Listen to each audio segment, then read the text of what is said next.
Okay, so I'm gonna talk about this cooling system for a minute. I got it all the way installed. So this basically like a double cooler setup. I'm using the cooler the remote cooler that's in front of there, and I got it wired into the number one fan with its own fan on it, and it's going into that from the output of the transmission, and the output of that is going to the input of the radiator cooler.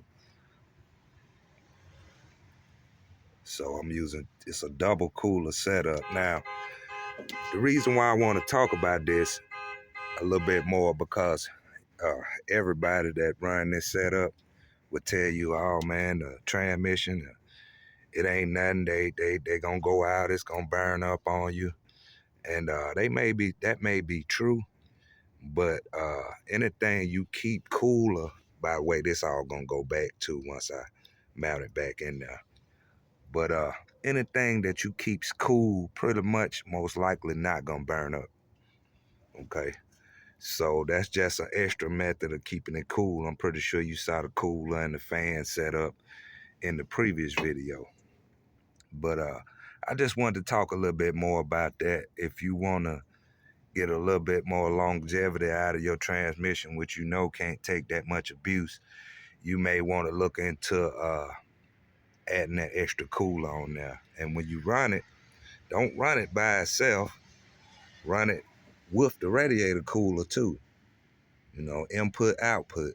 Output from the transmission, input to the front cooler, which is catching the air first, then your radiator, then back into the transmission. It's how you want to route it. Pretty much, if you can see how I got them lines routed. Now, one problem I do got, I'm pretty sure they don't sell a hose to fit that.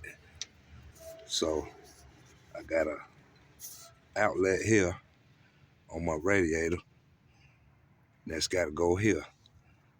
So I'm gonna have to make that, but I'm gonna go ahead and get that together and put these fans back on.